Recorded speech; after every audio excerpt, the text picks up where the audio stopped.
are going to move on to our next presenter, Nicholas Leftridge.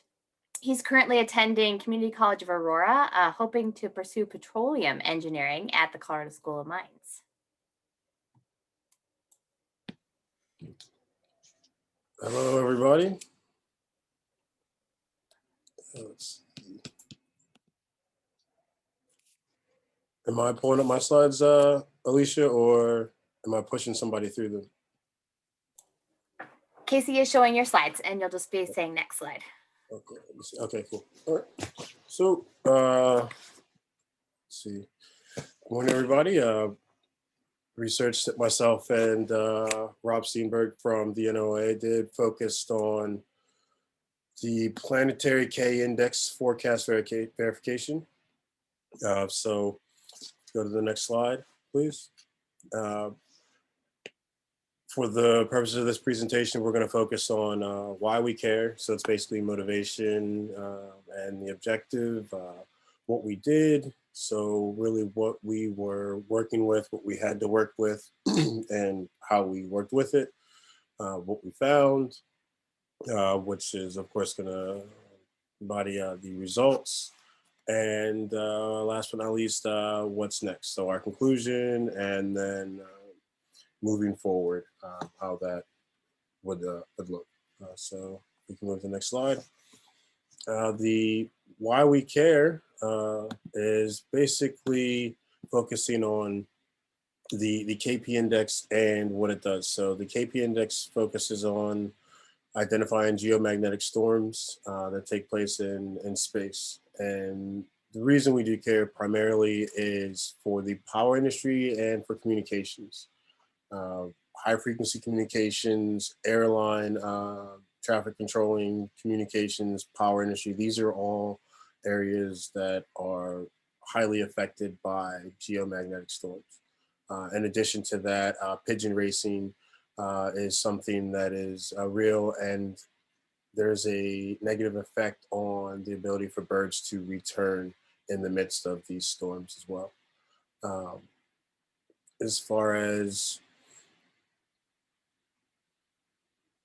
the accuracy of the index is concerned, that will help reduce power production, something that can help ameliorate the effects of the storm. So when this index is accurate, we can go to the power industry, we can go to communications networks and say, hey, these storms are taking place now or in the future, and they're able to implement safeguards, if you will.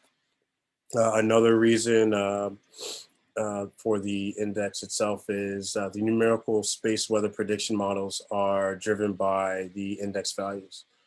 So the whole atmosphere model and the coupled thermosphere, ionosphere, and plasmasphere electrodynamics, which is also called CTIPI. Next slide, please. Okay, so what we did, this is where it starts getting a little more interesting. What we did was basically, there are 13 magnetometers located around the globe. And these magnetometers collect geomagnetic storm data and basically give us an earthly value. They are stored in an observatory in Potsdam in Germany. We pulled down our information, our observed forecast or observed observations from the World Data Center for Geomagnetism, which is located in Kyoto, Japan. And then we pulled down our forecast values from the Space Weather Prediction Center, which is SWPC here in Boulder. So we took the observations, which is basically just saying, okay, these are the storms that happened. And we took our forecast, which are the comparative forecasts are saying these are the types of storms that we expected or expect to happen on any given day.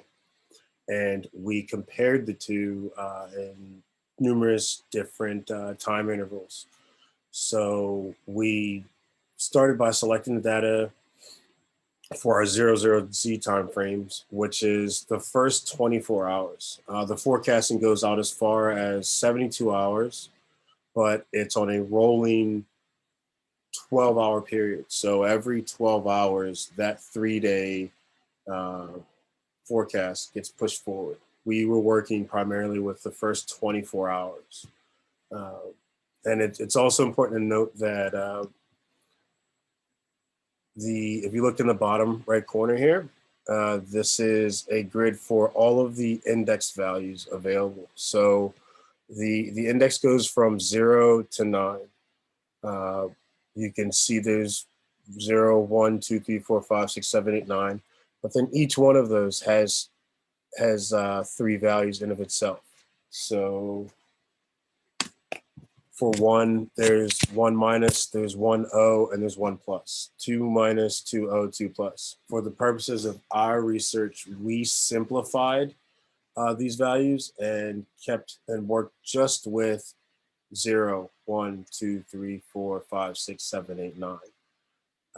And what you see in the bottom left-hand corner here is those are actual values for the KP index for observed values for the 15th of September, 2017. And then on the top right corner, you can see what were our forecast values for that same period of time.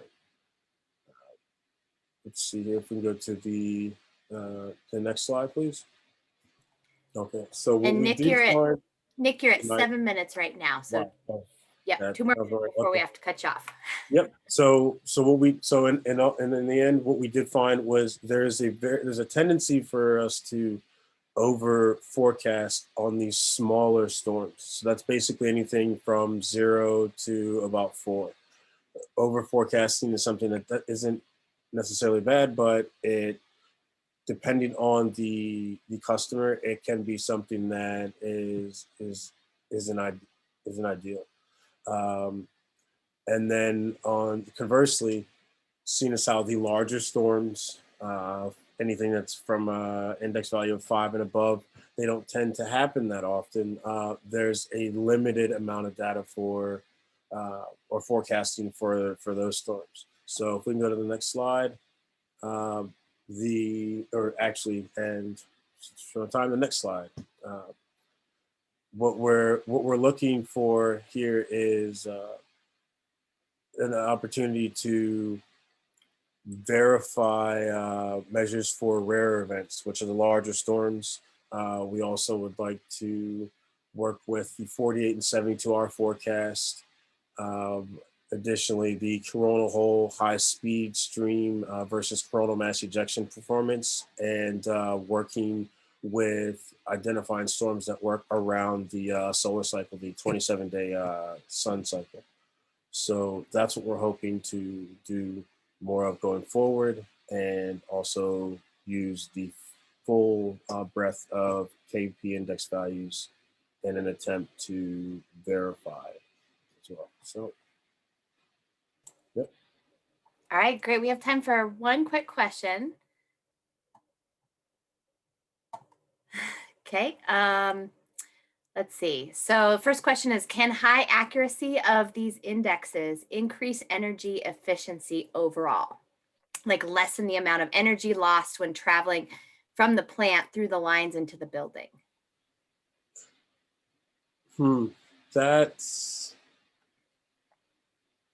I could see it. That's a good question. I could see how that would be possible. I think more so what it will do is mitigate the negative effects of the storm. So there's a story that we were talking about.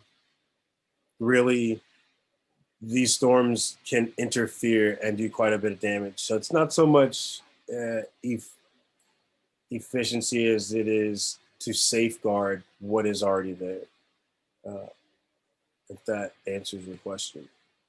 Okay, great. And the KP index is a global index. Do you think we should develop more local index values? And do you think the phone data that Jay worked on could help with this? It's funny you say that. Me and Jay actually started working at the beginning of this whole thing. We were doing one of the field projects together, and additionally, speaking with Rob when we first started. And yeah, having a local uh, index is something that's already been discussed, and is something that is being discussed. And I do think that the data that Jay came across and that we're working with, there is an overlap there. How it the minutia therein, we're still I would need to figure out. And my mentor Rob has been awesome. So really, that's something that I can then ask him about. Okay. All right. Excellent. Great job.